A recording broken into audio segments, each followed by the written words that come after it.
At global summits, it's easy to want what others have, from the obvious plane envy to coveting bespoke stationery. Prime Minister of the UK has a very good book. Rishi Sunak is the third occupant of 10 Downing Street since Anthony Albanese became Prime Minister, keen to talk trade and the AUKUS Defence Pact.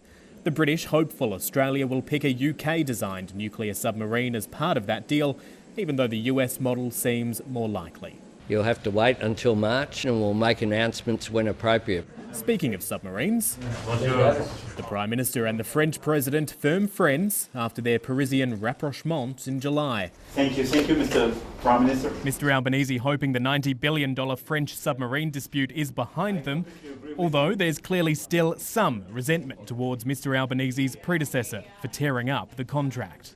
Re-entering into a nuclear confrontation, making himself completely dependent by acquiring a submarine fleet that Australia is incapable of producing and maintaining in-house. For Anthony Albanese, the G20 has been a political and strategic success. He secured a meeting with Chinese President Xi Jinping while remaining steadfast on principle and consistent on Australia's differences with Beijing. Vital lines of communication are now open, but navigating the Australia-China relationship will very likely be a theme of Anthony Albanese's entire prime ministership.